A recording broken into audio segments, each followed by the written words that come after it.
Petit résumé de la dernière fois.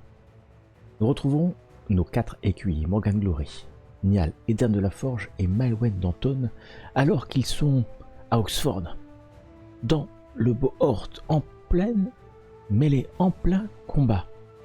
Mais traîtrise, fourberie, car Malone, le bailli d'Arthford et de Buckland, sort de la mêlée avec quelques-uns de ses hommes armés de couteaux et attaque dans le dos nos 4 écuyers. Seul Malwen peut essayer d'avertir les autres, mais les coups de dague glissent sur l'impassibilité de nos 4 écuyers et la mêlée va à nouveau reprendre, le board reprend. Et voilà que Malwen d'Anton dirige les écuyers vers leur nouvelle cible, un groupe de guerriers irlandais dont la hargne n'a d'égal que la rousseur de leurs cheveux. Et voilà qu'après quelques passes d'armes, les écuyers sont encore debout, les Irlandais sont au sol, les blessures sont là, mais le courage reste intact. Et Malwen décide de nous amener, de nous diriger vers Montréal, l'aide de camp de Sir Lac d'Estregal. Notre adversaire dans ce port, notre adversaire amical, mais notre adversaire tout de même. Je vais quand même, alors attends, je relis. Combien dois-je vous mettre de garde du corps? 2. Donc nous ne sommes pas sur un tour de bataille habituel, vous avez choisi des fantassins ou des lanciers ou des guerriers irlandais. Là, vous avez choisi de vous attaquer au général à Montréal et à ses gardes du corps. D'accord. Pour atteindre Montréal, il va falloir déjà abattre ces 2 gardes du corps. Le combat durera jusqu'à ce que l'un des 2 camps soit au sol ou abandonne. Ok. Qu'ai-je à vous rajouter? Je crois que c'est déjà pas mal. Bon, vous avez un vrai bonus, un vrai avantage. Est-ce que les gardes du corps ont le droit à un petit jet de passion pour défendre leur commandant? Je pense que ça serait de bonne loi. Alors, tac. Car après tout, il est en danger quand même. Que 2. Morgan. Donc on va faire 2 et 2. Que 2, mais ils sont tout neufs, tu vois, parce qu'en fait, ils n'ont pas été usés par le combat avant. Hein. Exactement. Oui, ça va jouer aussi. Ça peut jouer aussi. Alors, vous faites 2 paires, j'imagine. On fait 2 et 2 ou on fait 3 et 1?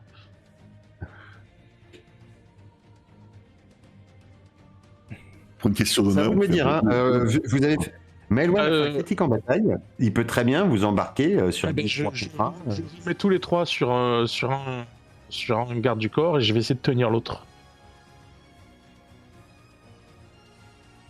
C'est ok.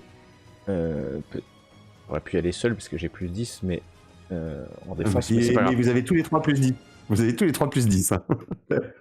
Qui a le plus en mouvement parmi vous? Je sais pas. J'ai 18 moi. Non, bah, je suis parmi les 3, toi, on t'en fout, tout seul. 19. En dex ou en mouvement? En mouvement. En mouvement, j'ai demandé. En mouvement, ouais, 21. Je cherche où est le mouvement.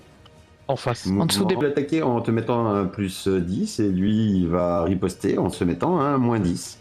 C'est dur la vie quand même. Il porte une armure de cuir bouilli, un petit peu plus costaud que vos gambisons, un bouclier, un aume, une lance évidemment, et il a quand même un petit air irlandais, évidemment. Moins 10, ça pique, hein, moins 10. Quand même. Il y a le moins, ouais, c'est bon. Et effectivement, fais-moi les dégâts. Donc tu fais 17 points de dégâts. Qu'est-ce que j'ai foutu? C'était 5 là, je me suis planté. Bon. 7 et 6. C'est 6 le bouclier. Hop, j'ai une petite erreur sur la fiche. Et donc, il a le droit à son bouclier? Non, il n'a pas le droit à son bouclier. Donc, tu lui mets 17. Queen. Il tombe pas. il reste debout. Ensuite, il prend 10. Il prend 10, donc il va encaisser ses 5 points de blessure. Et il est toujours là. Eder Nial, on va faire ça à la Dex, mais vous allez avoir la même à tous les coups. Exactement. Non, c'est Nial à 15, il a un peu plus de dextérité très qu'Edern. Honneur Et donc c'est Nial qui a aux Irlandais. Second. On a un bonus, j'ai un bonus de plus 10. Tu as un bonus de plus 10, tout à fait.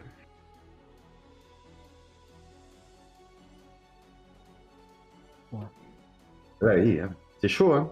C'est chaud. Fais les dégâts. C'est un échec en plus. À 3 contre 1, c'est compliqué quand même. Ouais, c'est chaud. 17, c'est pareil, hein, vous allez l'avoir à l'usure petitement. 17, il n'a pas de bouclier, il va faire son jet pour voir s'il reste debout. Il a une grande taille, hein, il est grand, hein, il a 16 en taille, hein, il reste debout, il tient bon. Il tient bon, je vais lui enlever 7, ça fait 10, il va reprendre 5 points de dégâts, il en a pris 10 en tout. Il est toujours debout, évidemment. Et Rue est sur lui. Et honnêtement, je le respecte. Hein. Et il n'a pas l'air de vouloir lâcher l'affaire. Je le respecte sacrément.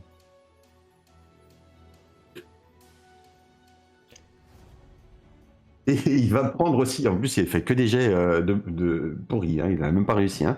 Il va également prendre tes dégâts. Oula. Oula. Et ça pique un peu Oula. plus. Hein. 23, ça pique un petit peu plus.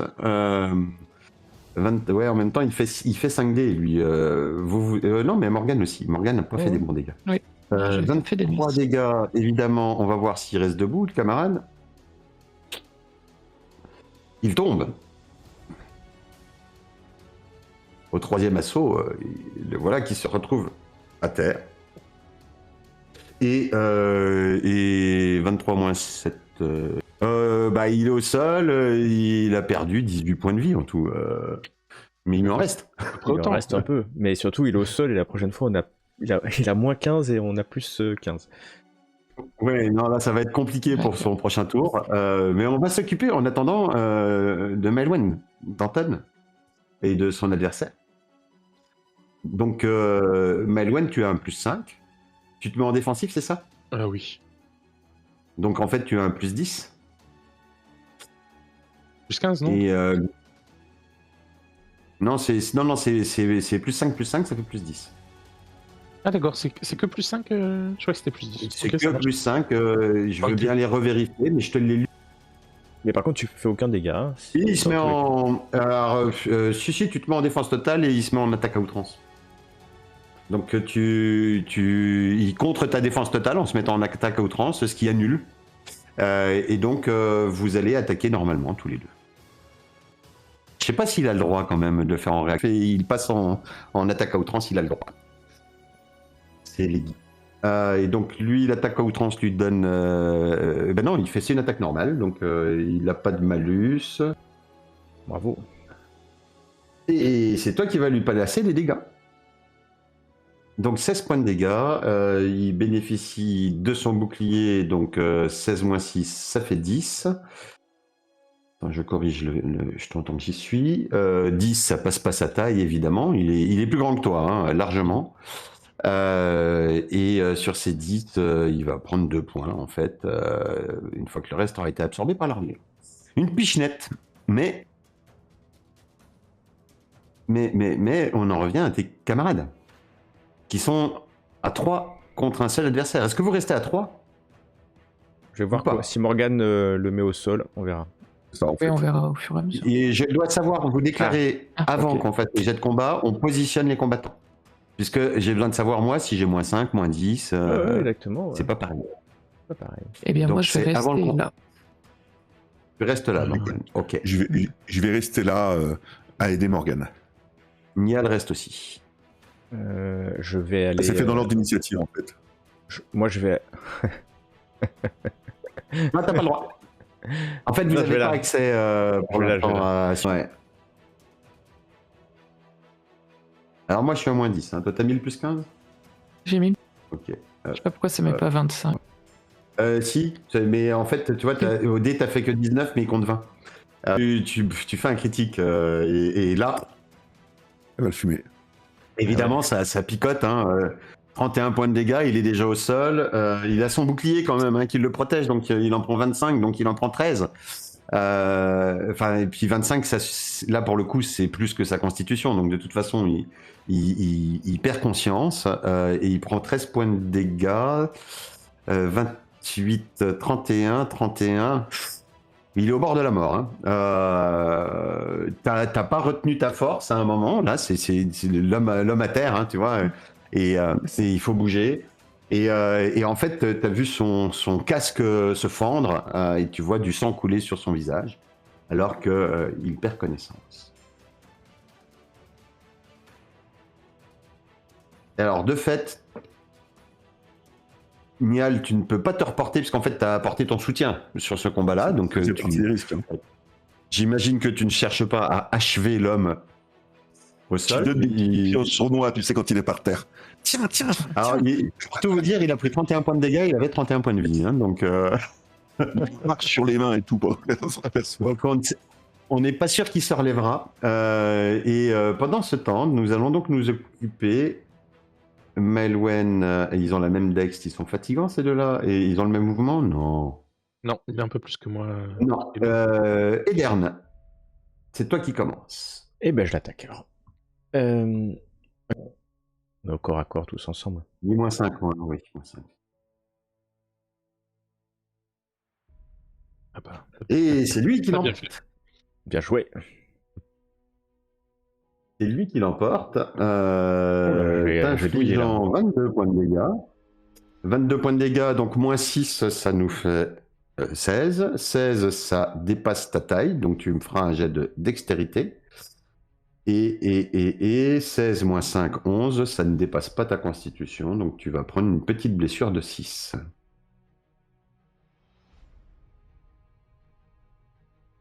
Et tu es debout. Blessé, mais debout. Maelwen, Edern est venu te soutenir et a pris un coup. Sans doute pour t'éviter d'en prendre un à ton tour après. À moins que...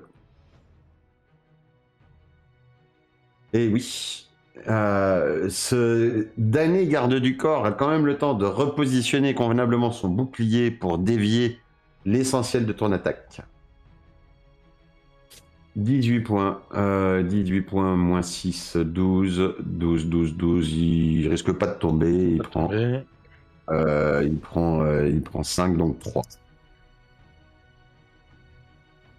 Il a l'air d'être encore en bonne forme. L'animal. Bah oui. C'est qu'il a une bonne armure. Après, j'ai bien peur que vous ne vous retrouviez à 4 contre 1. Parce que c'est ce qui se passe quand... Alors, cela dit, est-ce que je suis obligé d'attendre? Parce que lui, quand il va être à 4 contre 1, il va pas trouver ça drôle non plus. Exactement. Il a je suis là. Un jet de bataille pour voir s'il voit ce qui se passe ou s'il est occupé à donner des ordres. Je sais pas. Si t'as besoin. Ouais, parce que... vous voyez que il a dû crier un dernier ordre. Maintenant, jetez-vous tous dans la bataille, dernière énergie du désespoir, essayer de... Alors que, évidemment, ces troupes prennent aussi derrière. C'est parce que ce que vous vivez est quand même le reflet de ce que votre conroi impose. Les guerriers cambriens que vous aviez affrontés tout à l'heure, cette petite unité d'élite sur le flanc est en train de fuir. D'accord. Elle est en train de fuir puisqu'elle est transpercée maintenant par le reste des troupes de Salisbury aussi. Et on va commencer par là. Évidemment, on va commencer par Edern et Maelwen avant de se déporter sur ce nouveau combat. Non, c'est toi. Bah, bien sûr qu'il peut. C'est toi qui le fais. Il peut, mais c'est toi qui le fais. Et alors là, ça peut piquer parce que ça fait 9 dés de dégâts quand même. Donc 34 points. Il avait le bouclier. Bon, ok, mais ça fait 28. Il a plus de dons, là. 28, il tombe pas forcément parce que figurez-vous qu'il faut 32 points de dégâts pour être sûr de le faire tomber, le camarade. Donc il ne tombe pas, sauf s'il tombe inconscient, ce qui est possible quand même. Ce qui est parce que possible, 28 moins 7, Vu le coup. il prend 21, et 21, ça dépasse sa constitution. Ouais, mais bon, il a une bonne constite. Et il prend 11, ce qui fait 16. Et bon, il a une bonne constite, mais il tombe au sol. Inconscient. Merde, je me suis trompé de bouton. Il tombe inconscient. Alors, c'est de l'inconscience où, si la bataille continuait, il pourrait se relever sans doute et continuer à combattre. Hein, mais là, le coup a été assez brutal, en fait, pour le sonner. On va attaquer l'autre côté avant que vous soyez à 4 contre 1. J'ai un tour à... 1 contre 2. Alors, vous ne pourrez pas être à 4 contre 1. Hein. Les règles prévoient qu'on ne peut pas attaquer à plus de 3 contre 1. Ouais, on va peut-être lui demander de se rendre Petit aussi. point de Hein, on peut avoir cette dignité-là, quand même. Bah, là, pour l'instant... Pour l'instant, il va n'a pas combattre. envie. Il s'amuse pour l'instant, mais... Puis c'est simultané, là. Hein, donc il va combattre. Il va combattre Morgane, j'imagine. En premier, il a une hache, lui, en main. Hein, oui, il a pris une hache. Il va invoquer son... il n'a pas d'honneur. Non, pas de malus. Si, il a moins 5 quand même. 5, on est d'accord. Hein. Non, t'as 10. Alors, j'ai Toi, 10. tu as plus 5 de ta passion et plus 5 de la bataille. Et tourne largement en votre faveur. Et en fait, il est gêné sur le côté. Il a d'autres personnes qui l'attaquent en passant. Enfin, c'est la cohue. Hein. Ah, qu'est-ce qui s'est passé? Non, je recommence. C'est qu'il ne faut pas que j'ouvre ma fenêtre. Oh, Chauvelin. Et oui, c'est un succès, c'est pas un critique, mais c'est un succès qui fait 20 points de dégâts. 20 points de dégâts, ça fait... C'est ton tour. Bah écoute, le petit bonus de plus 10, j'ouvrais ma fenêtre. Hein. Ah, mince, non. Il va te faire quelques dégâts. Alors, combien il m'en laisse? Attends 2 secondes, pof. Il en a fait 20, mais il a acheté 6. 3 moins 6, ça fait 17. 17, tu vas me faire un jet de dextérité pour voir si tu tombes au sol. Plus 10 aussi, hein, je À présume. nouveau 6 points de dégâts. Ce qui t'amène à 10 points de vie, sachant que ton seuil d'inconscience est à 7. Ça pique. Ah bah, disons que au bout d'un moment, les combats fatiguent. Et c'est un nouveau tour. C'est un nouveau tour où effectivement Edern ou Maelwen, en tout cas, si Edern veut y aller, il arrivera avant Maelwen, je crois. J'envoie Edern au corps à corps et moi je lui propose à Morial de se rendre. Ok, bon, je suis pas généreux, je cours vers... Rendre. Exactement. Tu lui dis qu'il n'y aurait pas de honte à se rendre. Bouge pas. Ouais, je pense que il est entouré de 3 personnes. Il a... Ouais, voilà, très bien. Parce que c'est un jet de téméraire. Il lève les mains. Donc il a le bouclier sur un bras, la hache de l'autre côté. Et en disant je me rends. Mais suffisamment fort. Il le dit suffisamment fort pour que ces hommes l'entendent. Je sonne le corps en un cri de ralliement. C'est mieux. Il ne le fait pas en catimini. Et tu n'es pas le seul à le faire, puisqu'effectivement, du coup, à partir du moment où lui se rend, les combats commencent à cesser autour. Et en fait, Morial avance et pose un genou à terre et pose son bouclier et sa hache devant toi. Je le salue et je lui tends la main pour qu'il se relève. Bah, il se relève, évidemment. Il se relève sans problème. Alors que les héros, du coup, agitent les drapeaux, signalent Belle bataille. la fin des mêlées. Alors, il y a quelques coups qui résonnent encore. Les combattants qui se séparent pour certains à contre-cœur. Ouais, Vous entendez aussi quelques plaintes hein, de contusion, quelques plaisanteries rugueuses entre vétérans au moment où la séparation. Enfin, ça fait 3 heures que vous êtes en train de vous foutre sur la tronche. Hein, donc, imaginez-vous bien que bon, quand il faut s'arrêter, des fois il y a quelques rancœurs qui subsistent, mais assez rapidement en fait. Tout le monde se sépare et le Bort semble avoir tenu ses promesses de poussière, de chaos et de gloire assaisie. La poussière de la mêlée s'élève d'ailleurs en nuage doré alors qu'un cri se propage à travers les lignes adverses pour que tous entendent que Morial est tombé. Et elle traverse les rangs ennemis sans le commandant évidemment. Les vétérans arrêtent. Les Cornouaillais, les quelques-uns qui étaient là, encore un peu revanchards, ont lâché prise et les derniers Irlandais reculent un peu en désordre. Et dans la clameur du repli, les bannières de Salisbury s'élèvent fièrement, claquant au vent, comme des trompettes.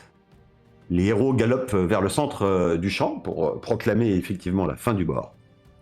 Mais l'attention n'est déjà plus sur eux. Tous les regards convergent vers vous.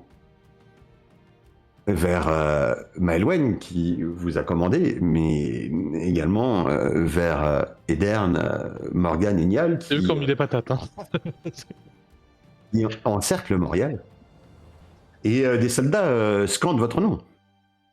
Certains frappent leurs armes contre leurs boucliers en signe de respect. Et vous voyez dans les tribunes sur le bord, parce qu'il y a quelques tribunes qui ont été dressées hein, sur le bord du champ et posées contre la muraille d'Oxford. Vous voyez en tribune, disais-je, je ne sais plus ce que je disais, oui, vous voyez Sir Kael, le comte Robert, le comte Evan, le Dick Silchester eux-mêmes, qui se lèvent et qui viennent sur le champ du Bort, se présentent avance dans votre direction. Alors que vous voyez d'ailleurs Sir Lac et Sir Lac d'Estrégal et Alain de Cardion, qui eux vous regardent en restant sur les gradins, mais vous font un petit signe de tête. Et Sir Kael, évidemment, laissera le comte Robert venir vous féliciter. Il aura également, évidemment, quelques mots pour son écuyer, qui n'a pas démérité, y compris, hein, puisque Ronan et lui ont ferraillé durement avec d'autres gardes du corps pour vous permettre de passer. Je crois que vous pourrez participer au banquet ce soir. Vous avez bien combattu. Là, c'est Sir Kael après. Vous avez plutôt des salutations ou des félicitations et des remerciements plus de circonstances.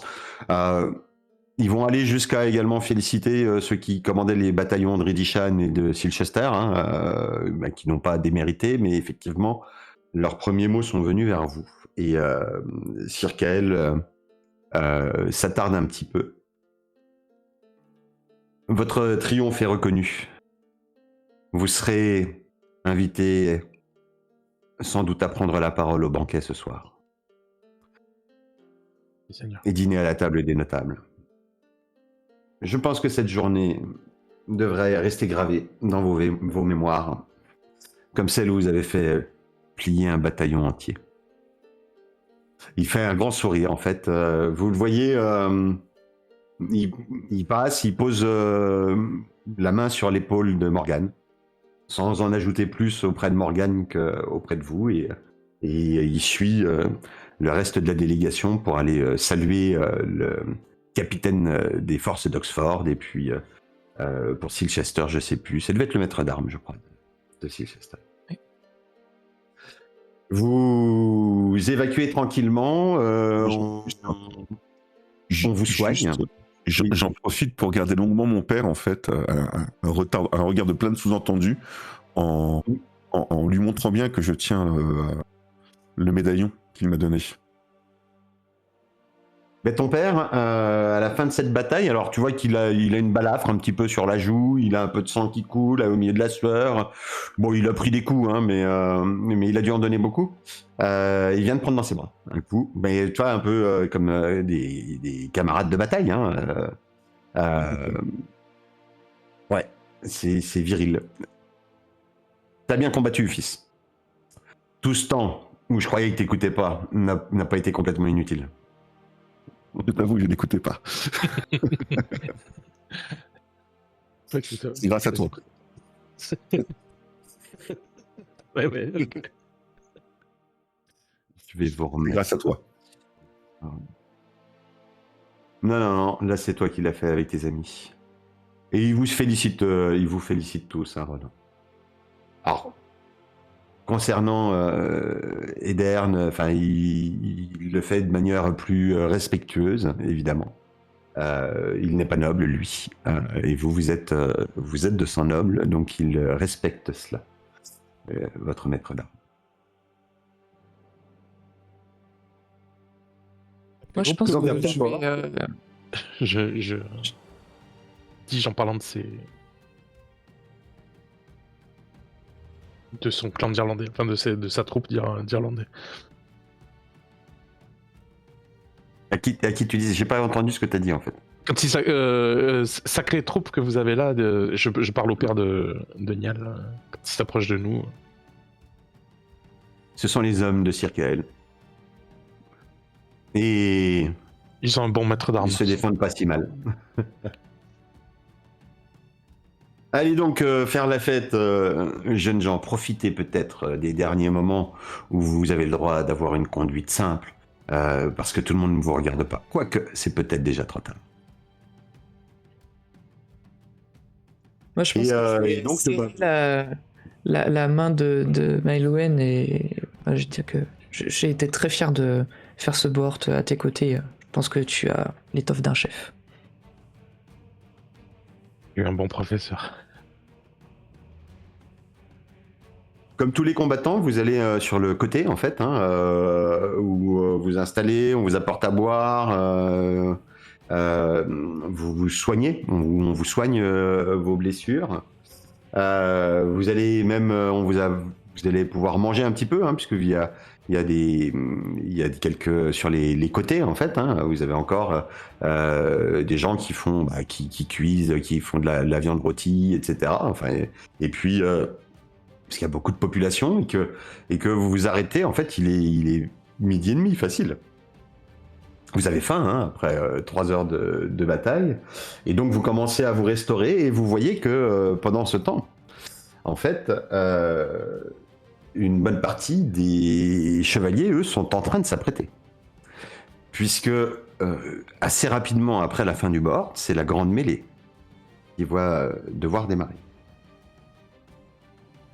Alors que tout le monde est presque prêt, Circael repasse quand même vers vous seul, une fois que la délégation est terminée. Vous voyez qu'il est prêt à partir au combat pour la mêlée, mais il prend le temps de passer vous voir tous les 4. Je vous confirme que vous êtes conviés au banquet. Hein. J'ai discuté avec le comte Robert.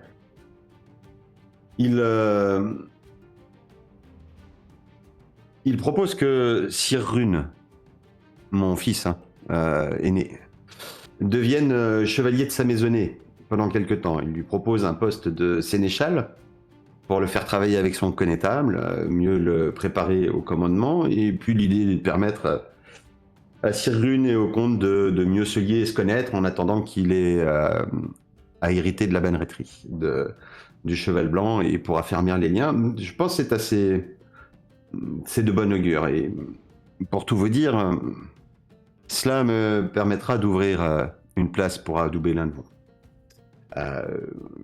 Puisque les terres de Kingston Lyle, qui sont administrées actuellement par Sir Rune, je pourrais les confier à quelqu'un d'autre. J'ai également la place pour un chevalier meunier supplémentaire. Pour le reste, j'ai le sentiment que le comte de Salisbury est prêt à adoumer lui-même, peut-être vous 4 même, et prendre en charge votre armement pour cette première année. Réfléchissez-y, vous n'avez pas besoin de me le dire tout de suite, mais le duc Ulfius lui-même m'a également dit que il serait prêt à vous adouber, Malwen, en vous octroyant un manoir.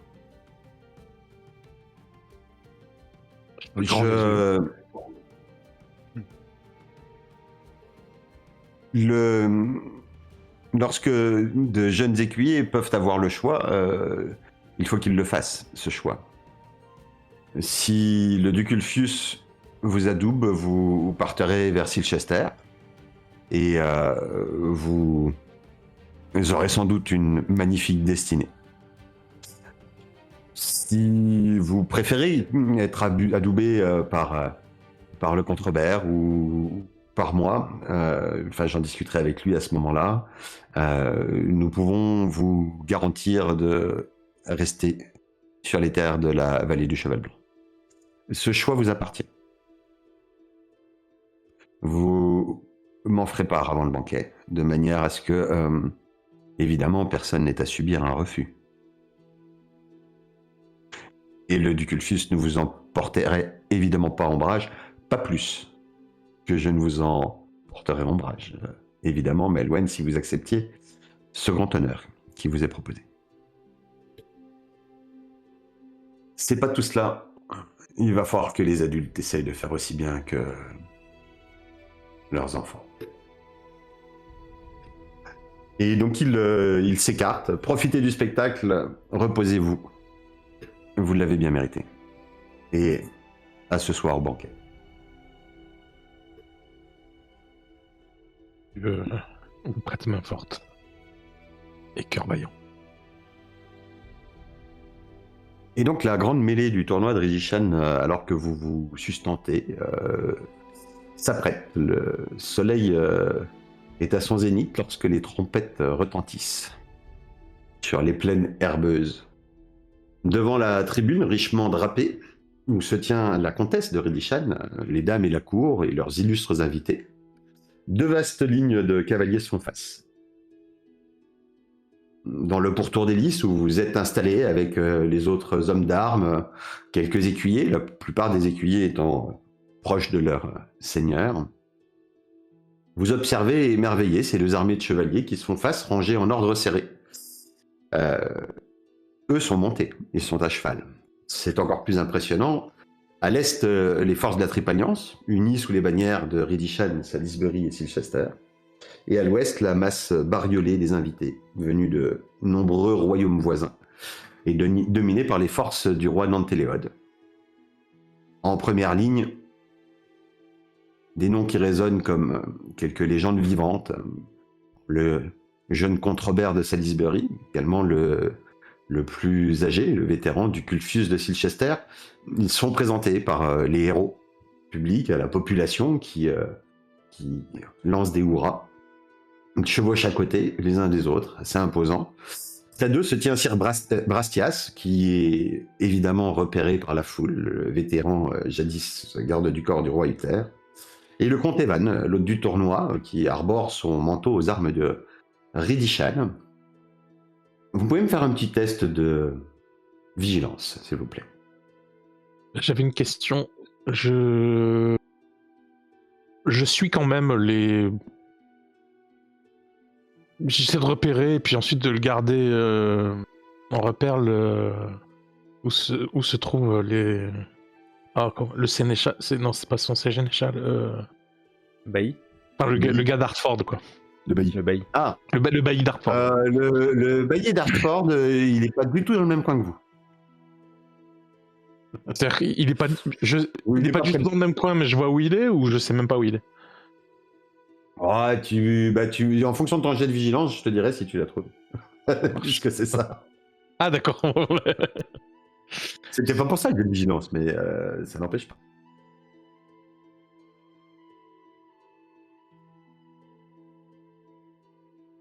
Ok.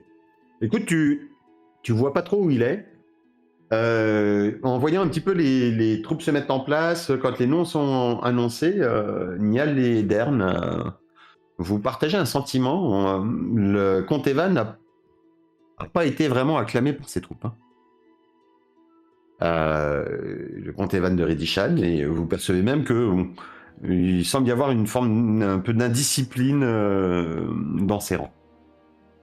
En face, donc, je vous représente pas les images, hein, mais le Sir Alain Carlion, le duc Cornelius de Lindsay, Sir Lac d'Estregal, le roi Cadouis, donc du Somerset, et enfin, vous distinguez le contingent de Cornouailles et de Lyonesse sous les bannières du prince Marc et du roi Méliodas.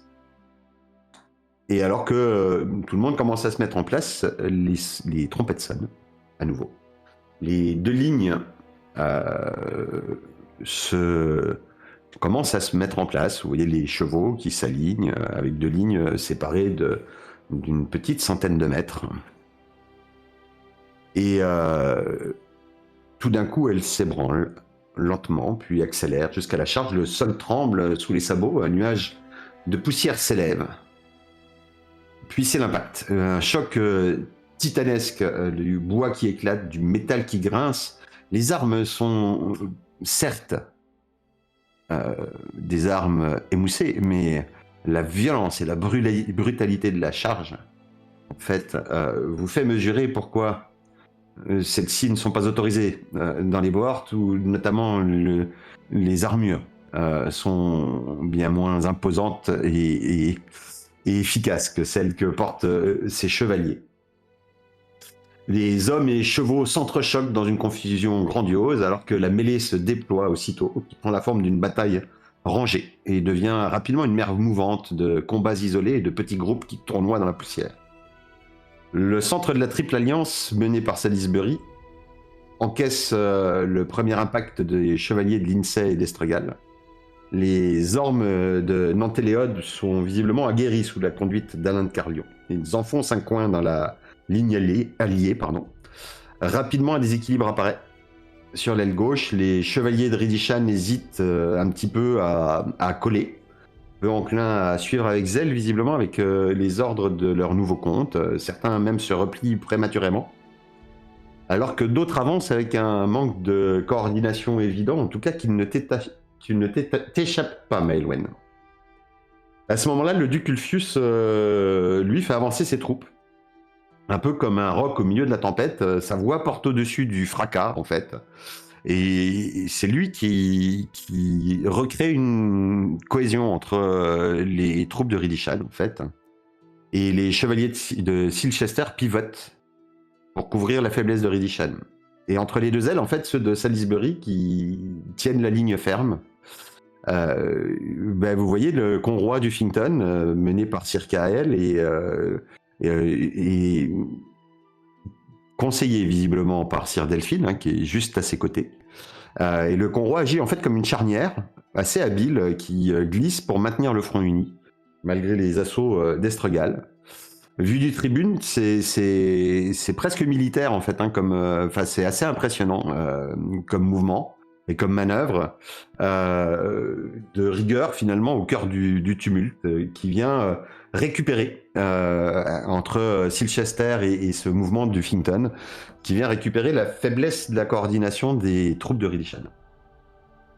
En face, Sir Alain de Carlion dirige ses troupes avec brio, hein, mais il doit composer quand même avec des alliés peu enclins à le suivre, puisque le prince Marc et ses hommes de Cornouailles restent un peu en retrait, semblant attendre une opportunité de frapper un flanc affaibli, et le roi Méliodas, lui, charge de son côté dans une action un peu isolée. Magnifique, mais assez vaine, puisque il est arrêté rapidement par les troupes de Silchester. La mêlée s'étire ainsi sur plusieurs heures, jusqu'à ce que, tout en restant finalement assez équilibré, même si vous sentez que les forces d'Estregal et de Cambry commencent à faiblir. Et au bout d'un moment, Sir Brastias rallie à lui plusieurs chevaliers. Des chevaliers dont les conrois ont été disloqués, hein, puisque quand certains hommes tombent pendant la bataille, évidemment, un conroi passé d'une quinzaine, il se retrouve avec 2-3 chevaliers esselés. Et vous le voyez assez nettement en fait, hein, qui fait un petit peu le tour, et vous voyez converger vers lui un certain nombre de combattants esselés. jusqu'à former une troupe plutôt conséquente. Puisque les vétérans se portent naturellement vers sa bannière et partant de l'arrière, ils remontent tout le bataillon de Silchester. Progressivement.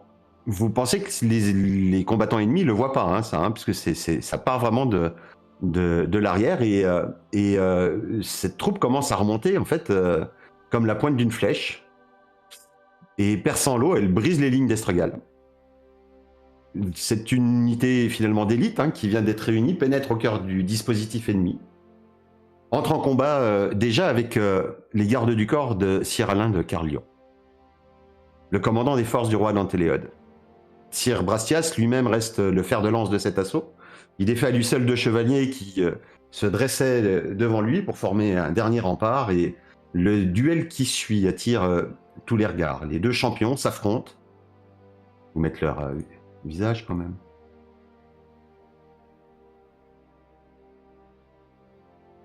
Sir Alain de Carlion d'un côté. Sir Brastias de l'autre. Les 2 champions s'affrontent à découvert, leurs destriers tournoient dans la mêlée, un peu comme des fauves. Épée en main, ils échangent des coups d'une violence telle que vous entendez jusque dans les tribunes, le choc des impacts. Et après un échange intense, Brastias, clairement plus fort, plus expérimenté, visiblement imbattable, en fait, parvient à frapper le haume d'Alain d'un coup décisif qui l'étourdit et le jette au sol.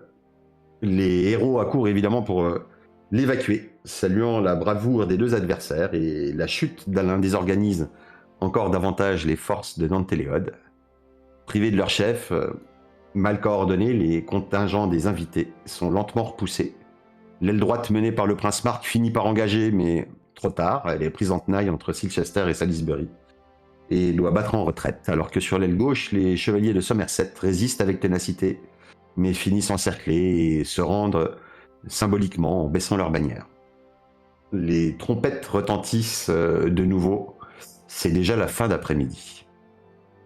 La mêlée s'achève alors que des chevaliers blessés sont soutenus jusqu'aux tentes, des destriers boiteux sont conduits à l'écart. Il ne semble pas qu'il y ait eu de mort, mais la brutalité du combat se lit sur chaque aume cabossé et chaque écu fendu.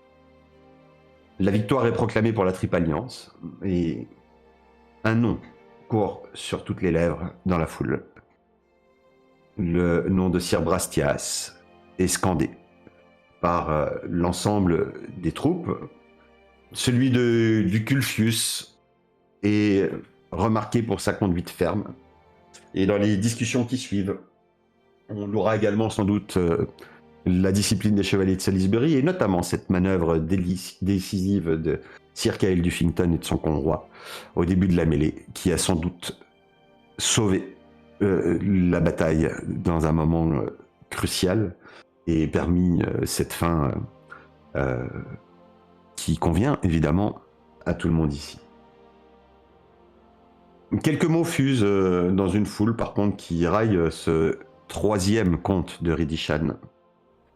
Vous entendez même certains soldats qui disent qu'il ferait peut-être mieux de laisser son épouse mener les troupes. Mais pour les jeunes écuyers que vous êtes, cette mêlée restera également gravée dans vos mémoires, puisque vous avez pu en profiter de manière très différente du board. C'est un peu moins intense. Mais effectivement, ça vous a permis de pouvoir observer les mouvements et la stratégie qui peuvent être mises en place. Vous aviez quand même 300 chevaliers qui se sont affrontés. Hein. Donc ça commence déjà à être une bataille convenable. Hein. Juste pour replacer, Ridishan, c'est la comtesse de Ridishan qui est devenue l'épouse du comte Robert, c'est ça? C'est pas Robert Alors, en fait, vous avez la fille de la comtesse de Ridishan qui est devenue l'épouse du comte Robert. Allez, de toute façon, on va s'arrêter là-dessus après, donc je vais vous refaire un petit peu d'explicatif sur ces éléments-là. Faut juste que je trouve les bons journaux qui, je ne suis pas sûr de vous avoir déjà montré son image. C'est la comtesse Alena de Ridishan. qui est comtesse de Redishan depuis longtemps. D'accord. La comtesse de Redishan a eu 2 époux qui sont morts, les 2, et avec ces 2 époux, elle a eu des filles. Elle a un 3e époux, désormais, qui est, depuis très récemment, le comte Evan de Redishan, et qui n'est autre qu'un frère du duc Ulfius, de Silchester. Ok. Ah, mais je sais que cet arbre généalogique vous passionne. La comtesse de Redishan a également une fille. Une fille qui a été mariée tout récemment au comte Robert. C'est pas ici, Chester, Salisbury. Salisbury, en fait, est une des filles de la comtesse de Redishan. Et elle est l'épouse du comte Robert. Jusque-là, ça va. Bon, la comtesse de Redishan a une 2e fille qui, elle, est mariée à l'un des fils du duc Ulfius de Silchester, mais il ne me semble pas indispensable de vous noyer sous ces noms. Non, déjà, c'est... Vous avez déjà pas mal, là. Mais globalement, en fait, ce que vous savez, c'est que la comtesse de Redishan est là depuis... Elle a grandi ici, elle est fille de l'ancien comte de Redishan, et son premier mari est décédé assez rapidement, donc le peuple du comté de Redishan n'a pas vraiment eu le temps de beaucoup s'y habituer. Elle a assumé le pouvoir, en fait, pendant des années. Elle s'est ensuite remariée. Ce nouveau mari a eu le temps de lui faire une autre fille, mais pas vraiment de laisser une marque impérissable dans les esprits. Et vous comprenez que visiblement, le comte Evan, le peuple considère que, en fait, la légitimité est à la comtesse. Et pas forcément au comte Evan qui vient d'arriver. Enfin, ça fait 1 an qu'il est là.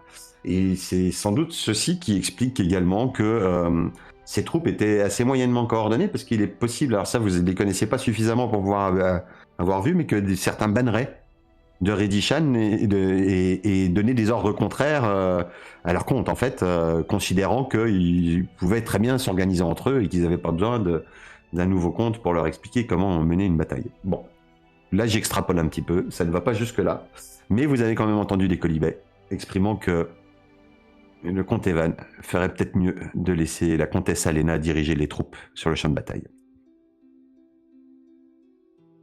Ce qui n'est pas d'une amabilité franche. Ce qui n'est pas d'une grande amabilité à son endroit, certes, mais le peuple dit souvent des vérités qui